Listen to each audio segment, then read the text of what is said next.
Hai guys, balik lagi di Pojokpedia. Ngomongin soal handphone, barang yang satu ini emang udah jadi kebutuhan pokok.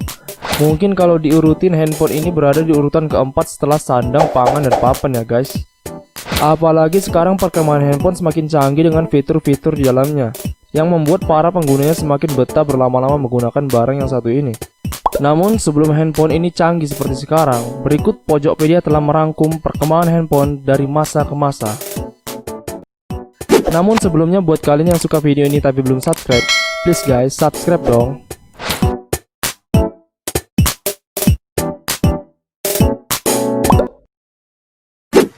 Telepon engkol.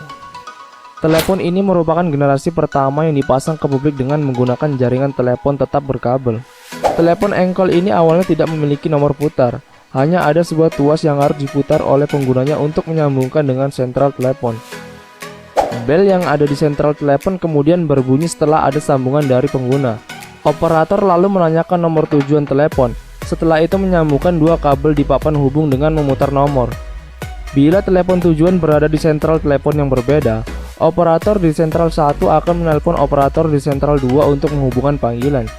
Namun sistem ini masih membutuhkan banyak tenaga kerja untuk menyambungkan telepon.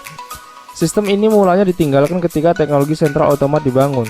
Namun di Indonesia sendiri beberapa wilayah masih memerlukan operator telepon hingga dekade 1960-an. Telepon putar. Telepon ini memiliki nomor putar yang melingkar dari 1 sampai 0. Untuk menggunakannya, pengguna harus memasukkan jari ke lubang nomor lalu memutar nomor itu sampai mengenai batas putar dan berbunyi. Model telepon ini tidak dilengkapi dengan sistem radial, sehingga pengguna harus memutar nomor tiap kali akan menghubungi orang. Sama dengan telepon tuas, sistem yang digunakan telepon putar ini masih menggunakan sinyal analog yang merubah gelombang suara menjadi gelombang listrik.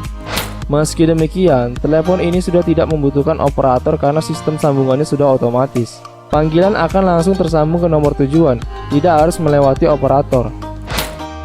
Pada masa transisi dari telepon tuas ke telepon putar, beberapa produsen telepon mengawinkan keduanya sehingga dalam satu telepon terdapat angka melingkar dan tuas untuk diputar. Telepon putar ini mulai dikenal di Indonesia pada awal abad ke-20 dan bertahan hingga dekade 1980-an. Telepon bertombol. Tiap menekan tombol angka pada pesawat telepon, nada-nada tertentu akan berbunyi. Nada ini merupakan sinyal yang dikirim telepon ke sentral otomat, disebut dengan dual tone multifrekuensi.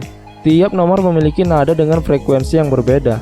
Pada pesawat telepon, nomor dideret dari angka 1 ke 3 dan kolom dari 1 ke angka 7. Penempatan ini menampilkan koordinat tiap nomor, di mana tiap baris memiliki frekuensi sendiri.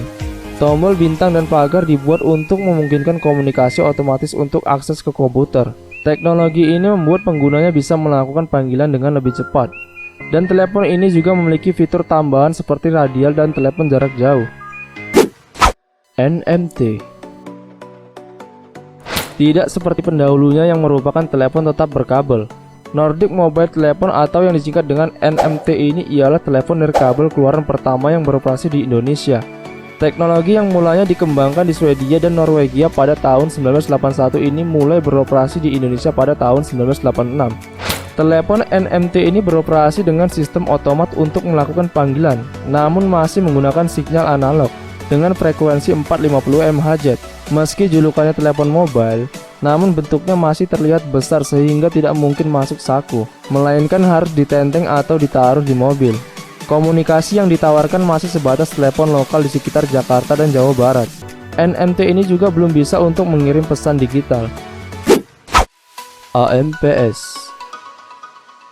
Pada 1991, Telkom bekerja sama dengan perusahaan swasta mengeluarkan telepon seluler dengan teknologi lebih baru. Sistem transmisi AMPS masih analog seperti NMT dengan frekuensi jauh lebih tinggi, yakni 800 sampai 900 MHz. AMPS dikenal juga sebagai teknologi seluler generasi pertama. Fungsi AMPS hampir sama seperti NMT, hanya saja perangkatnya lebih kecil sekitar 40 cm. Namun jika dibandingkan dengan ponsel era kini, ukurannya masih jauh lebih besar. Ponsel GSM.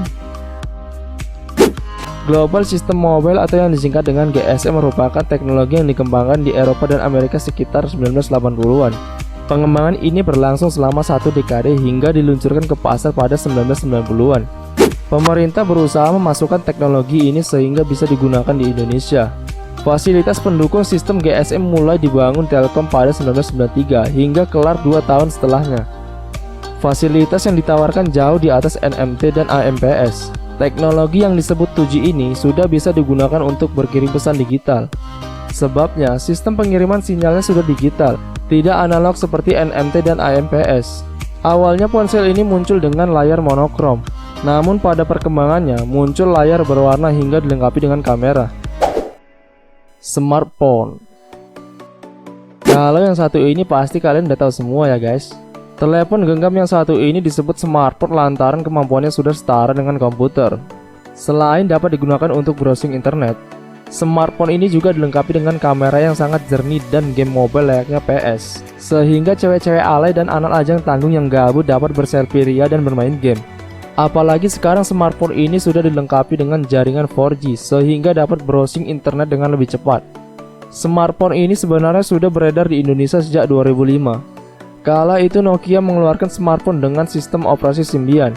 Namun ponsel pintar ini masih kurang populer lantaran fasilitas penunjang seperti BTS dan ketersediaan layanan internet mobile-nya masih belum semasif sekarang. Ketika teknologi layanan komunikasi 4G beroperasi di Indonesia pada 2014, ponsel pintar ini jadi barang yang biasa dimiliki hampir semua orang.